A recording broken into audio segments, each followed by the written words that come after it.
$1 billion, or you get every night you get the hottest girl, and she fucks you out of like in a loving fuck, not like a. It's just something about.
For the Americans in South Vietnam, 1966 was to be a year of dramatic expansion.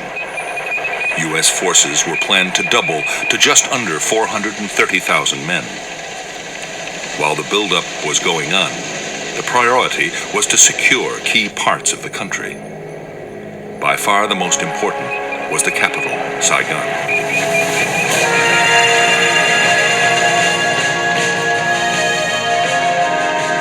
Saigon was a teeming city of 2 million people.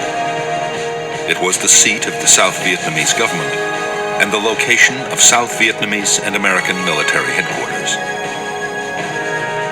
Above all, Saigon was the symbol of the South's independence from the communist North.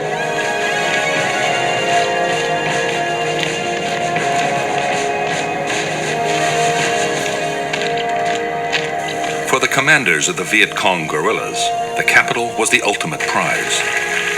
The tens of thousands of Viet Cong, based within 50 miles of Saigon, were already drawing a noose tight around the city. Powerful guerrilla units were pushing right up to Saigon's doorstep.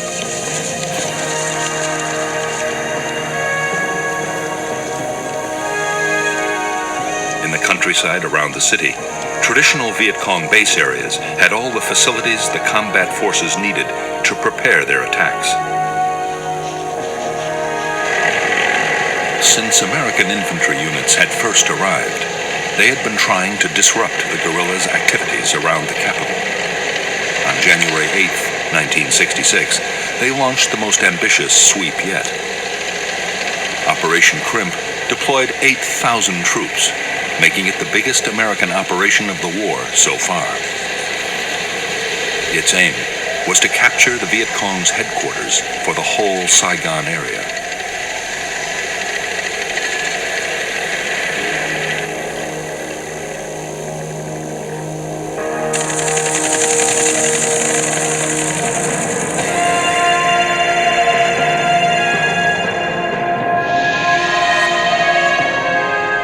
The Viet Cong headquarters for Saigon was believed to be somewhere in the Cu Chi district, the communist stronghold barely 20 miles from the capital.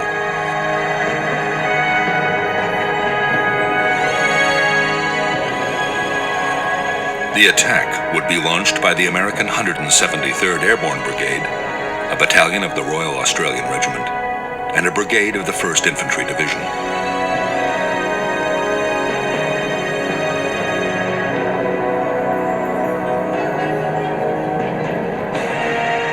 North of Cu Chi town was the disused Phil Hall rubber plantation and the forested area the Americans called the Hobo Woods.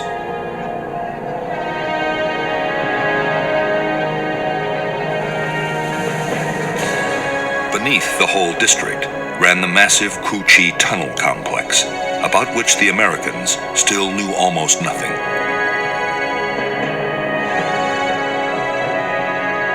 In the tunnels were the Viet Cong's Cu Chi military headquarters,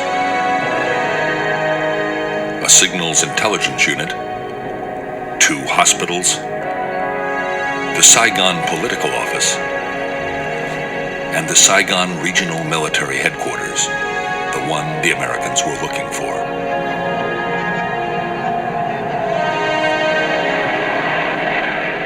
As with every American search and destroy sweep, Operation Crimp began with massive airstrikes and artillery bombardments.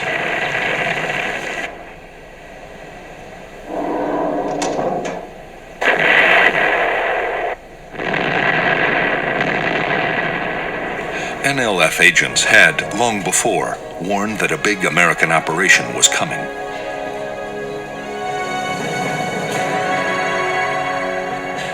Guerrilla commanders had already moved several thousand troops out of the Cu Chi area.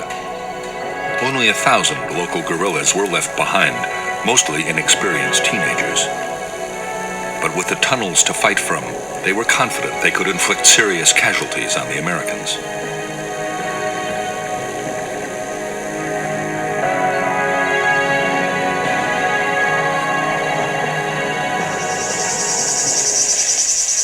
Right from the start, as the Americans attacked into the hobo woods, they faced rifle fire, grenades, and booby traps.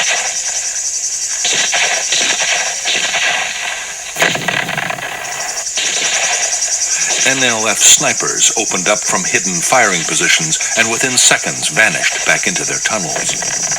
The Americans hardly ever saw the enemy who was firing at them.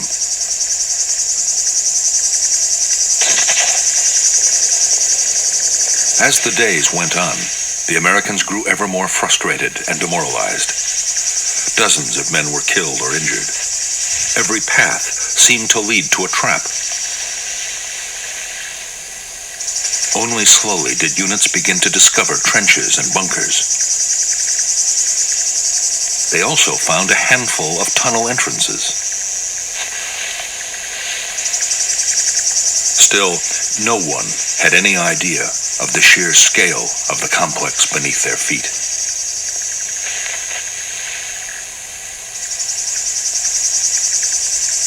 Although the Cu Chi guerrillas had suffered casualties, they had achieved their main objective. The tunnel complex and headquarters had survived virtually intact, as had the whole Viet Cong organization in the area.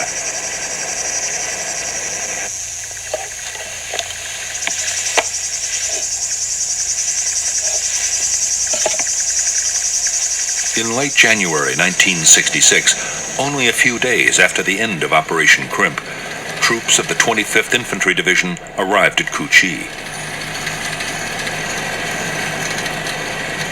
Their orders were to secure the area for the 25th's main base.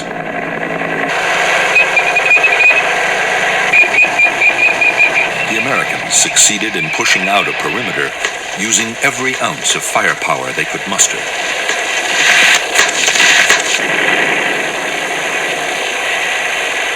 But from the first day, they faced constant harassing attacks from the Cu Chi guerrillas.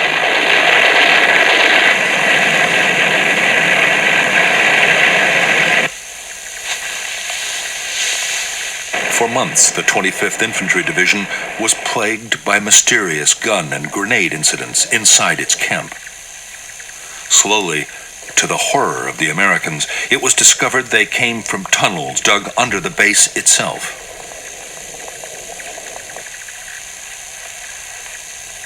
They were eventually found and sealed. But the main tunnel complex, only a few miles away, would keep its secrets for years to come.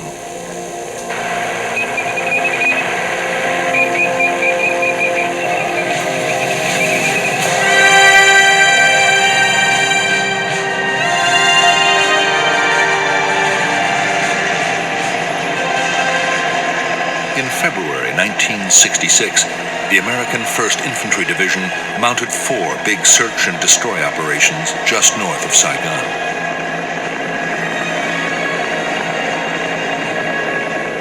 The result was disappointing. There were clashes with units from 2 Viet Cong regiments, but there were no major battles.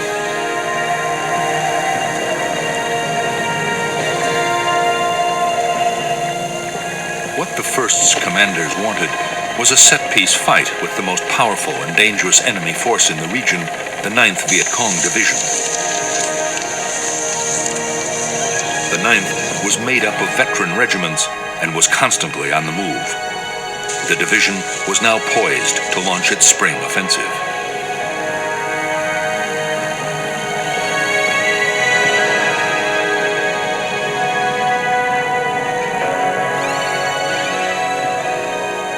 The communist leadership had ordered the Viet Cong to avoid head-on clashes with the Americans unless the odds were very favorable. But NLF leaders still meant to fight aggressively. General Tan, the energetic commander of the NLF, strongly believed that the soldier was more important than his weapons. Tan was certain that what the troops of the 9th lacked in hardware, they would make up for in revolutionary zeal.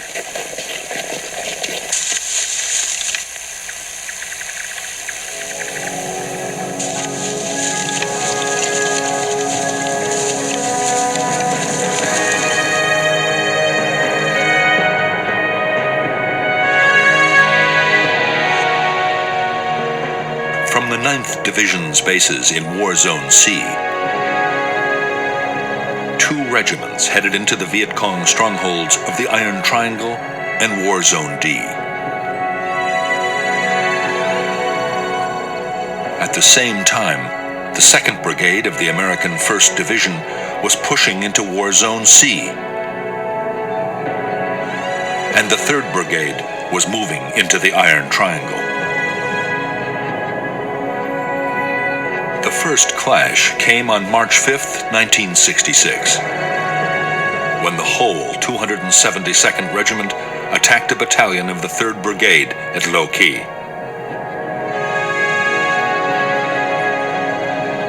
Intense U.S. air and artillery strikes drove off the attackers. 2 days later, the American 1st Brigade, with a battalion of the 173rd Airborne, swept into War Zone D.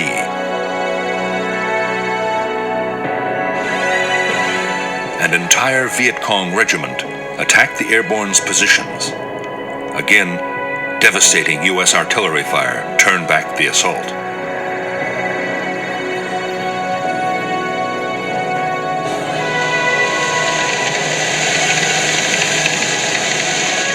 In the March battles in the Iron Triangle and War Zone D, skillfully directed American firepower had averted disaster.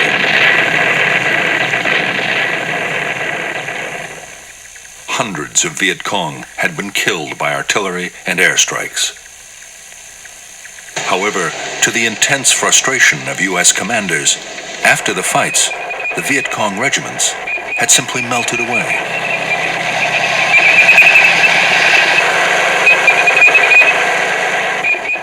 During the weeks that followed, the Americans kept up the tempo of search and destroy operations in front of Saigon. Commanders were determined to make contact with the enemy.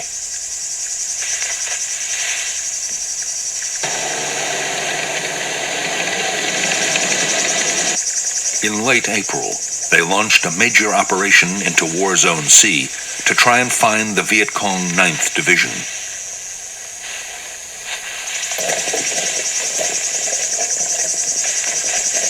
Operation Birmingham lasted for 3 weeks. More than 5,000 American troops of the 1st Infantry Division took part. They were backed by huge numbers of helicopters and armored vehicles.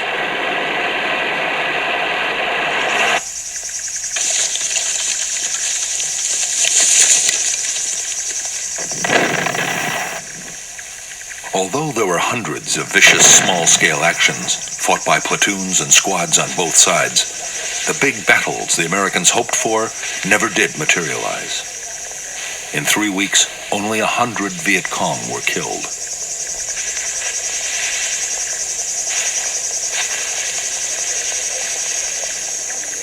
Most disturbing of all for American commanders, most of the fighting that had happened had been started by the Viet Cong at the time and place they chose.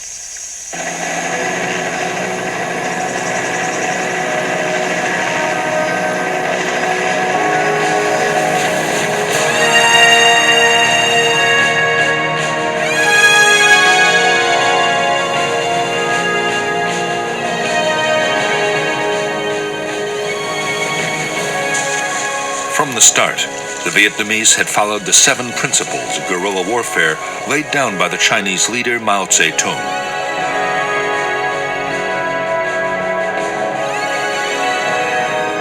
To these, General Giap had added 4 more steps. If the enemy advances, we retreat. If he halts, we harass. If he avoids battle, we attack. If he retreats, we follow.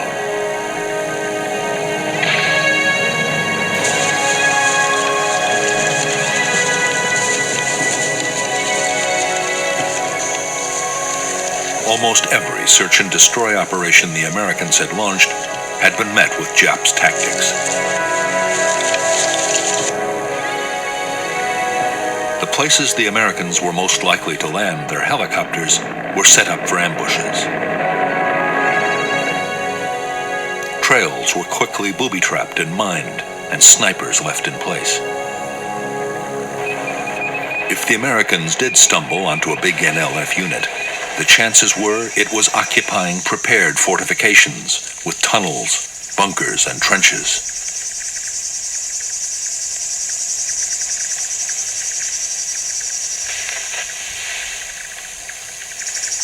It was when the Americans set up a defensive perimeter for the night or created artillery fire bases, as they did during every operation, that the Viet Cong would attack in strength.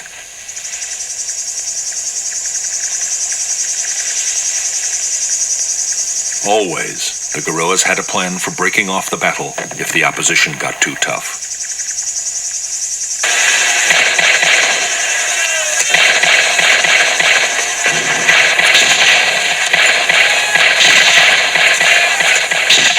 At first, American tactics had been totally unsuited to dealing with a skilled guerrilla enemy.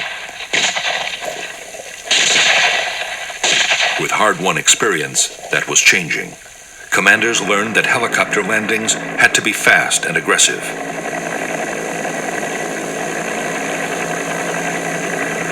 Sergeants taught their men not to bunch up, but to stay spread out. Otherwise, a machine gun or a mortar round could kill several men at once.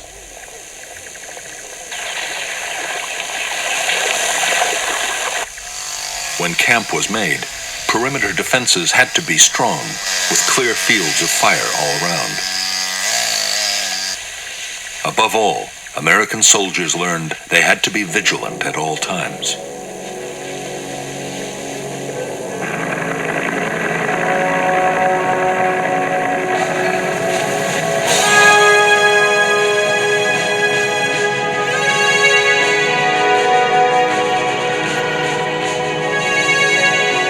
By mid-1966, the U.S. Commander General Westmoreland was getting more and more impatient. His whole strategy depended on causing the enemy to lose men and equipment faster than they could be replaced. For that, Westmoreland needed big battles.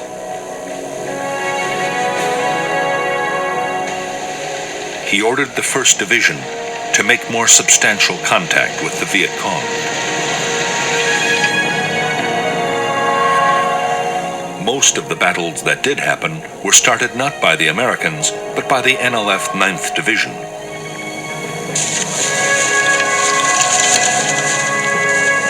Route 13, linking Saigon to the Cambodian border, was the site for major ambushes.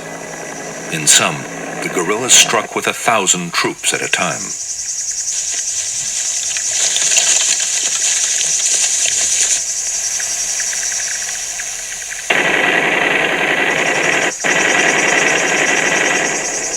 In one attack after another on Route 13, U.S. tanks and armored vehicles were destroyed. On June 30th, 1966, a major battle nearly ended in complete disaster for the Americans. It was fiercely effective air and artillery support that saved the day.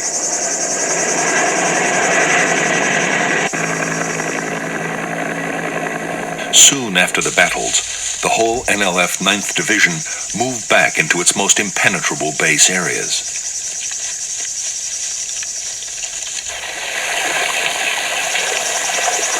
some crossed over into Cambodia. There, General Tan meant to rebuild the division for a new campaign in November, the start of the next dry season.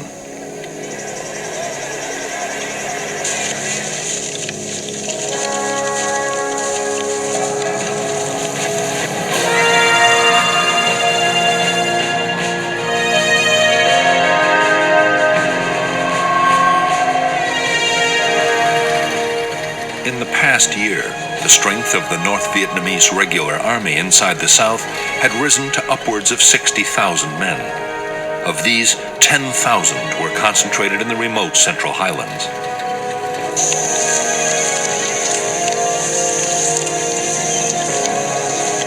It was this area that General Giap, the North Vietnamese army commander, saw as a killing zone, a battlefield on which enormous casualties could be inflicted on the enemy.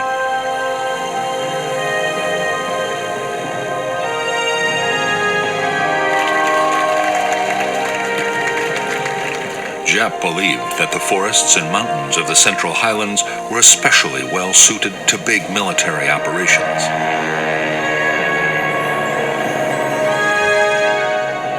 Whole regiments could be hidden, and the highland weather could be relied on to disrupt American air power.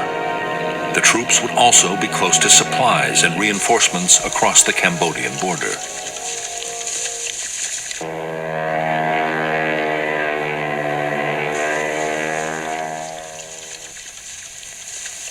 As fighting units, the NVA were tough, well-disciplined, and well-trained. For months, they had been constantly on the offensive. Their main target was the South Vietnamese Army, but isolated American Special Forces camps were also hit.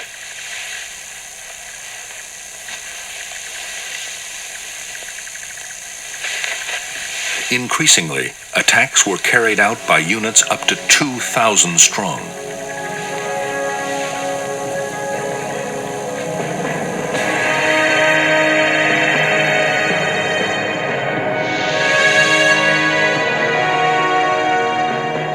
The North Vietnamese Army units in the Central Highlands of Vietnam were part of a strategy meant to keep the Americans off balance.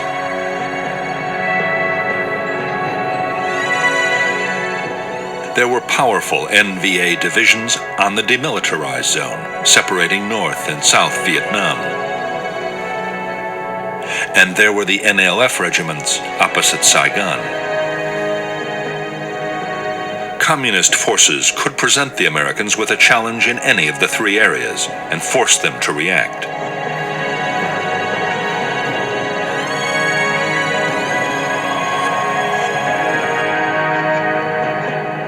By the middle of 1966, North Vietnamese units crossing the demilitarized zone had successfully drawn the U.S. Marines north.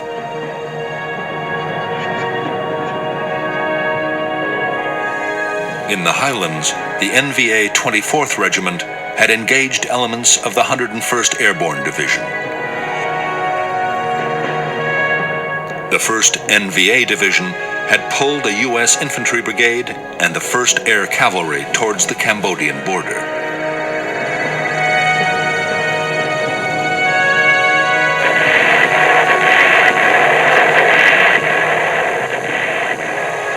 The Americans in the Central Highlands did succeed in inflicting thousands of casualties on the North Vietnamese Army. But in some of the most arduous fighting country in Vietnam, the Americans found it impossible to trap large enemy units.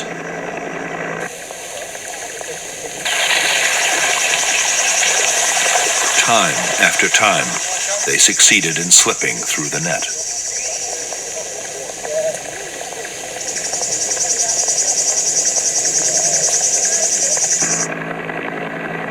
Although the American military were killing 5 North Vietnamese soldiers for every one of their own losses, Northern commanders were still confident. General Giap was sure that his forces could stay on the offensive and take heavy casualties as long as there were no dramatic defeats.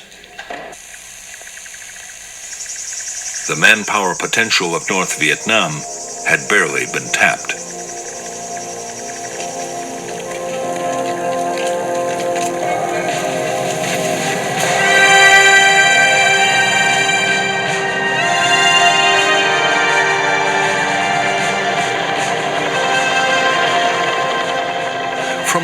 of its war in Vietnam, the U.S. Army had found the conflict to be unlike any other.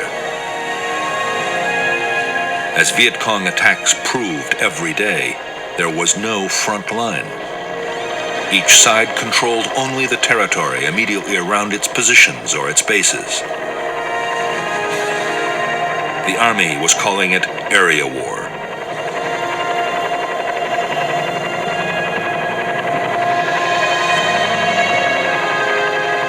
Area war meant that the roads linking U.S. bases to other units and to their supply depots were never completely secure. Viet Cong's strategy was to try and isolate American forces and to pin down large numbers of U.S. troops on base and road defense. That way, there would be fewer men available for offensive operations.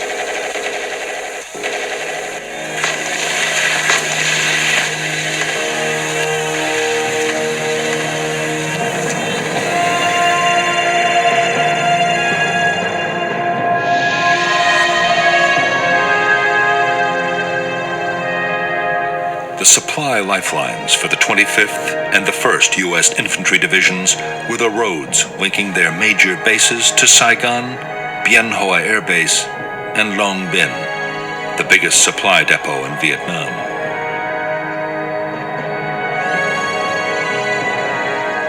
The roads were constantly patrolled by armored vehicles and aircraft. In August 1966, the 25th Division was tasked with clearing the way for a new American unit, the 196th Light Infantry Brigade.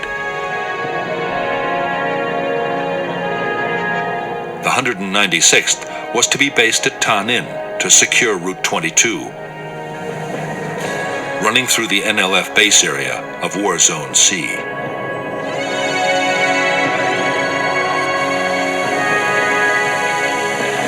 By October 1966, the NLF 9th Division had almost recovered from the battles of the previous July.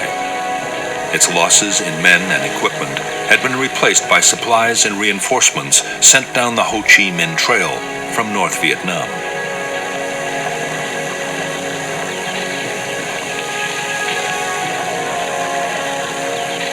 With the dry season coming, the 9th was busy in War Zone C preparing for its next offensive.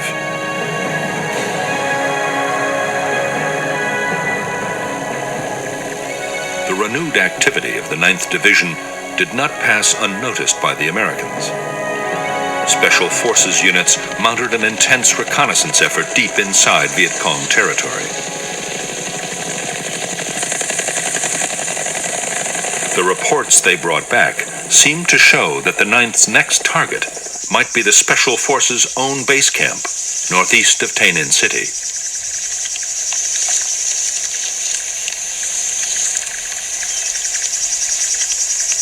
American commanders were determined to disrupt the Viet Cong's plans. The 196th Brigade was ordered to mount aggressive search and destroy sweeps near the Special Forces camp area. The sweeps, starting on September 14, 1966, were codenamed Operation Attleboro.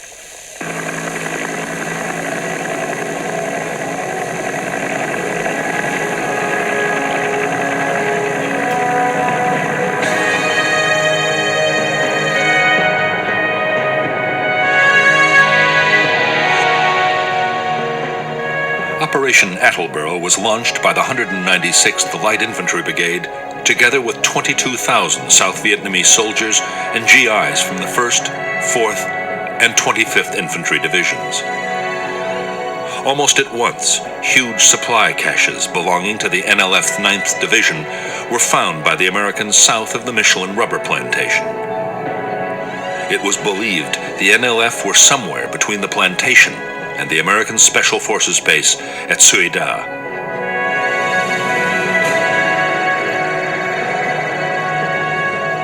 While one battalion made a helicopter landing, the other battalions pushed towards it on foot.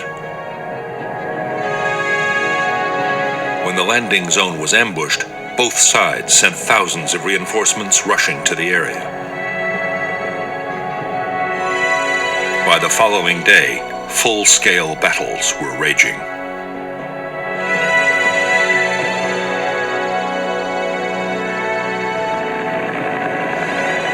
In the first days of Operation Attleboro, almost every fresh American unit sent in was ambushed.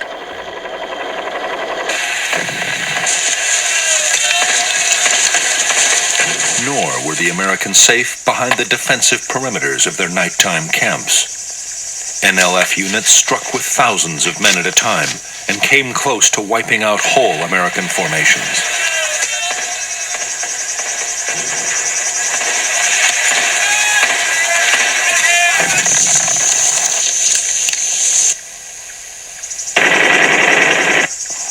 It was intense air and artillery support that, in the end, as in so many battles, saved the Americans from disaster.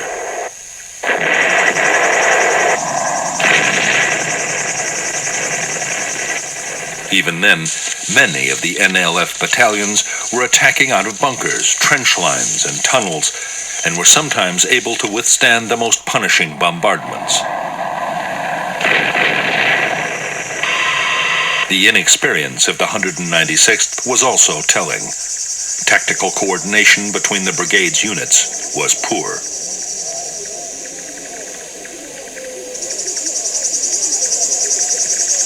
Although the situation was desperate, American commanders in Saigon also saw a major opportunity. Attleboro might be a chance to fight the kind of big battle they had been looking for.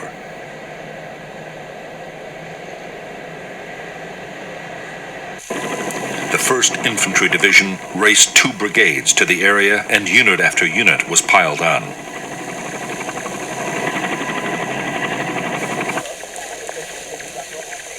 The 11th Armored Cavalry Regiment, only just arrived in Vietnam, was also thrown into the battle. Within days, there were 22,000 American troops in the Attleboro area.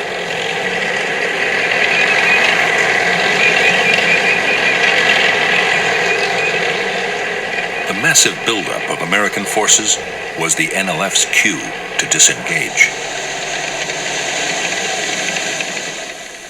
Although fierce firefights continued wherever the two sides came into contact, the 9th Division began to withdraw. Its big units broke down into smaller groups and slipped away towards Cambodia, where the Americans were forbidden to follow.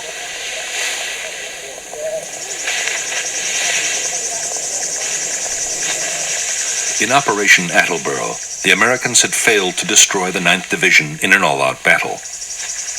On the other hand, in 6 weeks, more than 1,000 NLF had been killed, for the loss of 155 American dead and fewer than 800 wounded.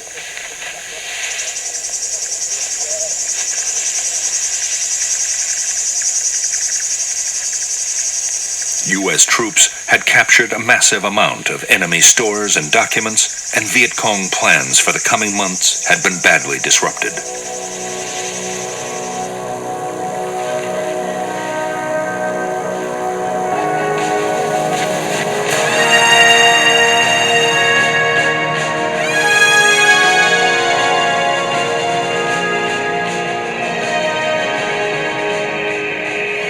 By the end of 1966, American forces in Vietnam had grown to 385,000 men, plus another 60,000 sailors off Vietnam shores. As the force levels had risen, so too had the casualties. The year had seen more than 6,000 Americans killed and 30,000 wounded. The biggest problem for American commanders was that their timetable was slipping badly. By now, the Viet Cong should be losing men faster than they could be replaced. General Westmoreland had to concede that U.S. forces had come nowhere near achieving that goal.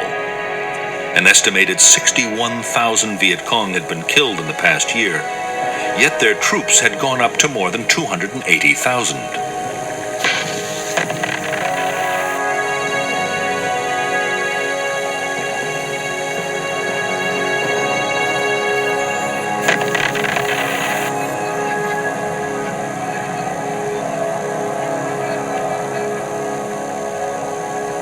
Part of the problem was that the American bombing campaign against North Vietnam and its supply routes to the south was still failing. More men and materials were reaching the guerrillas than ever before. The Viet Cong had also stepped up their recruiting.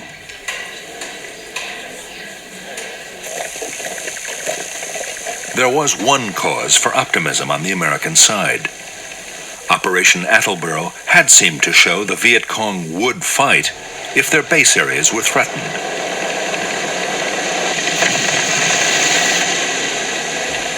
The latest plan was to go back into War Zone C with even greater forces. But first, the Americans wanted to solve an immediate problem. The districts just in front of Saigon, the Iron Triangle and Cu Chi, were still major Viet Cong strongholds.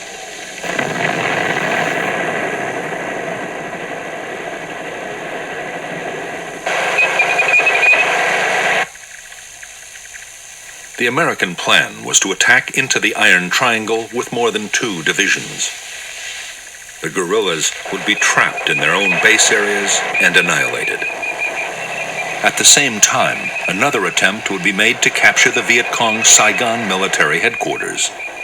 The whole area would then be systematically destroyed.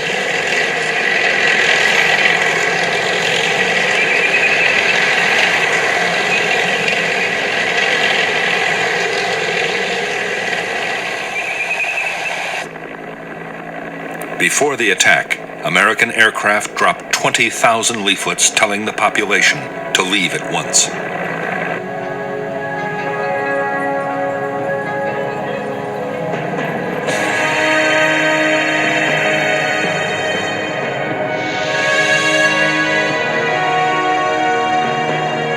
The Iron Triangle was an area of 60 square miles lying between the Saigon River and Route 13, with the village of Ben Suc on its western side. A major Viet Cong tunnel complex ran under the whole district. The 272nd Regiment of the NLF was operating there, along with 2 battalions of NLF Main Force, 2 independent NLF battalions, and the Phu Loi Battalion. But on the eve of the American offensive, most troops were withdrawn. Only local NLF companies were left to defend important installations. The American plan for Operation Cedar Falls was that the 25th Infantry Division and other units would occupy blocking positions on the western side of the Saigon River, forming an anvil. The 1st Division and the 173rd Airborne Brigade would assault from the north and the east, with a battalion landing at the village of Ben Suc.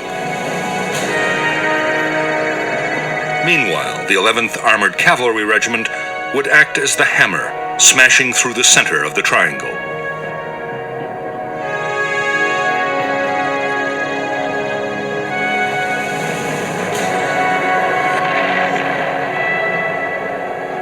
Operation Cedar Falls opened with 4 days of attacks by B-52 bombers. Artillery and airstrikes followed, and a wall of fire was laid down to cut off the NLF's retreat.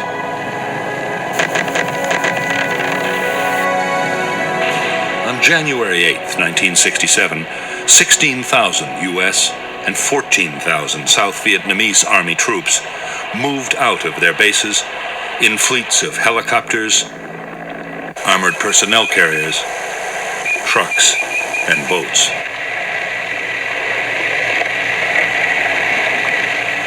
In the first hours of Operation Cedar Falls, the village of Ben Suc had been captured with barely a shot fired.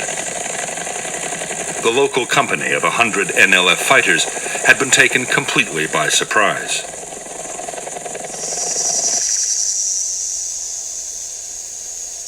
As the village's 6,000 inhabitants were rounded up for interrogation, bulldozers began to level every building in sight.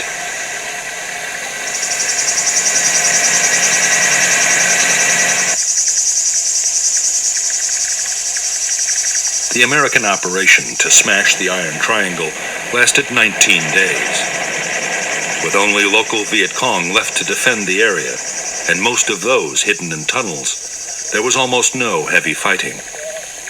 American losses were 72 killed and 337 wounded, mostly to snipers and booby traps.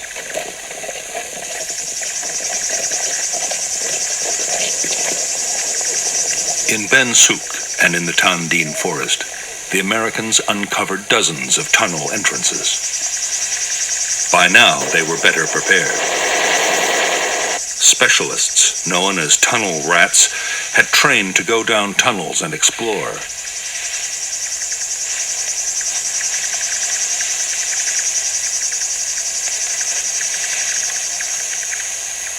In the cramped spaces underground, they faced gunfire, booby traps, and mines. The problem was, there were only a handful of tunnel rats, and the complexes were enormous. Whenever tunnels were found, the Americans made determined efforts to destroy them. Demolition charges, explosive gas, and flooding were all tried. Riot control agents were pumped in to try and force the Viet Cong to come out.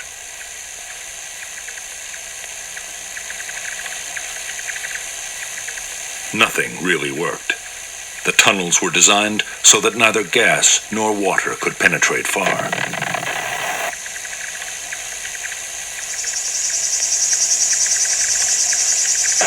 The Americans had discovered only a small number of the Viet Cong installations hidden in the Iron Triangle. But those they did find yielded astonishing quantities of material. There was enough rice to feed 13,000 gorillas for a year, along with over 7,000 uniforms, a huge underground hospital, and over a ton of medicine. 500,000 documents were discovered, including detailed maps of air bases and the private addresses of Americans in Saigon.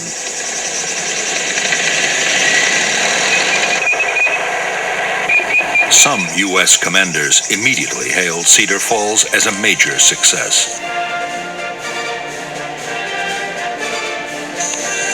Westmoreland was much more cautious. The main NLF military headquarters had not been found. Neither had any sizable enemy unit been brought to battle and destroyed. In the end, 720 Viet Cong had been killed for the loss of 72 Americans.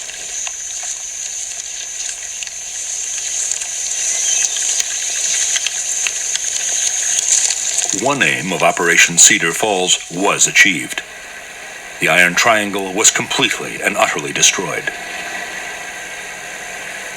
After its inhabitants were moved out to refugee camps, the district was turned into an uninhabitable wasteland.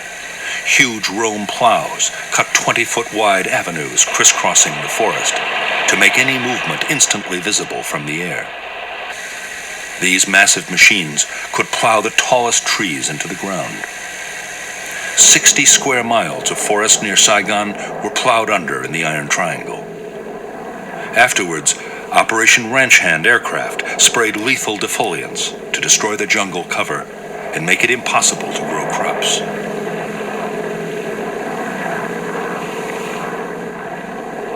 After the Americans had pulled out, almost the whole of the Iron Triangle was designated a free fire zone. Artillery or bombs could be rained down at will, and anyone that moved could be attacked from the air.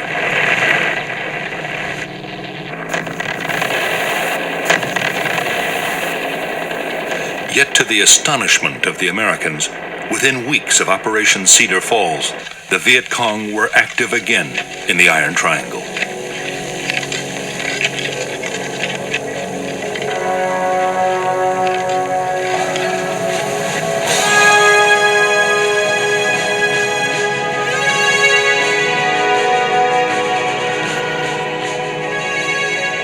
By mid-February 1967, American commanders had again turned their attention to War Zone C and the NLF's 9th Division. The new offensive was codenamed Junction City.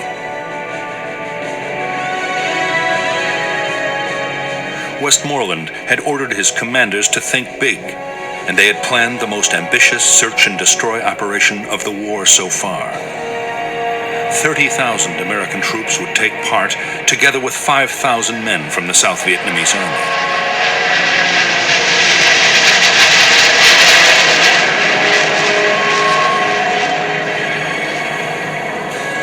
The main targets of Operation Junction City were the Viet Cong's biggest base areas and their main military headquarters for South Vietnam. This was known as the Central Office for South Vietnam, or COSVIN. However, COSVIN never existed as a place. In reality, the military and political leadership of the Viet Cong were always mobile.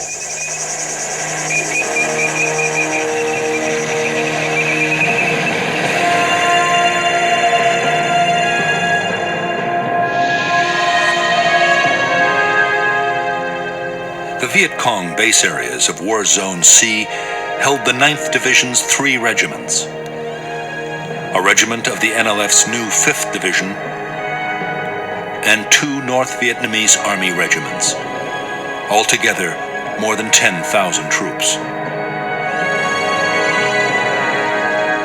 There were also thousands more local Viet Cong scattered throughout the region.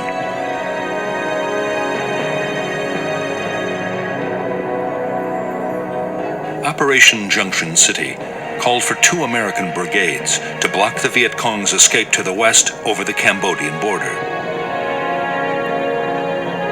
2 more would block to the east. Infantry and airborne forces would close off the north by helicopter and parachute landing, forming a giant horseshoe. Armored cavalry and infantry brigades would then sweep northwards, overrunning all enemy units in their path.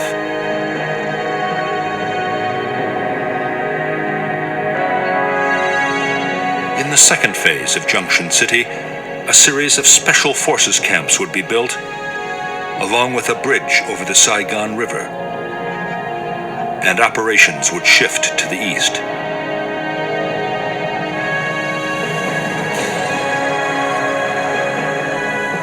By February 21st, 1967, the Americans were ready to launch Junction City. The blocking forces to the west and the east were in place.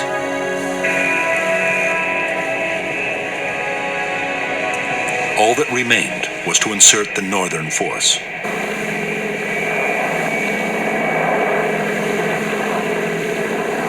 In one of the largest air-mobile assaults ever, 240 helicopters swept over Thanh Ninh province. Fighter bombers and helicopter gunships hammered the landing zones.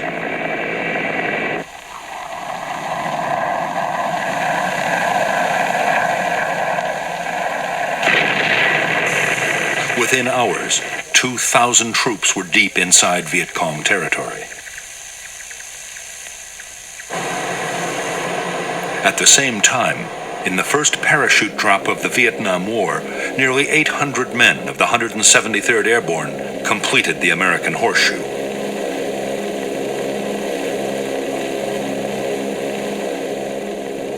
The day after the massed air-mobile landings, infantry and mechanized units began pushing north into the Horseshoe.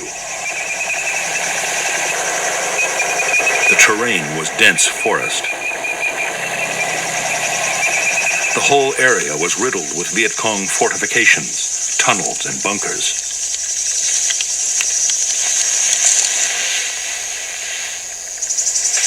Although there were scattered firefights, and the Americans lost men to snipers and booby traps, there were few big actions.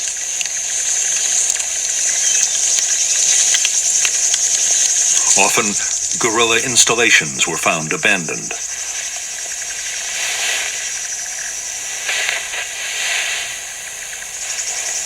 The battles that did happen were started by the Viet Cong. Powerful units twice attacked elements of the 1st Infantry Division at Prek Lok.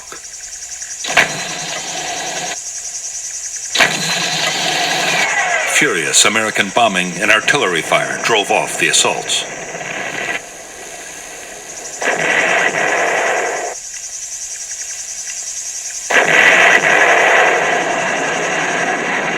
Because the Viet Cong had begun the battles, they were also able to break off the fight whenever they chose. Nor were the American blocking forces able to trap them and make them fight. The dense vegetation meant the guerrilla battalions could break down into platoons and filter through American lines. By now, the Viet Cong military leadership the Americans were searching for had also slipped away, across the border into neutral Cambodia.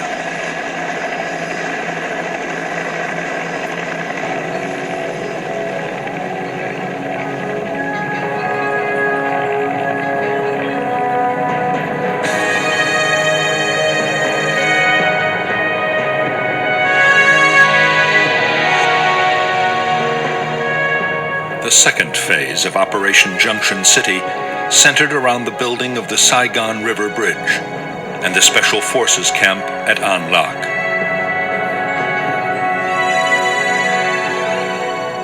Convoys of trucks shuttled up and down Route 13 with building materials.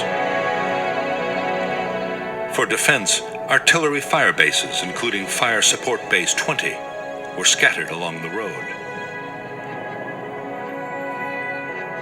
Firebase Gold and Landing Zone George were created for search and destroy sweep.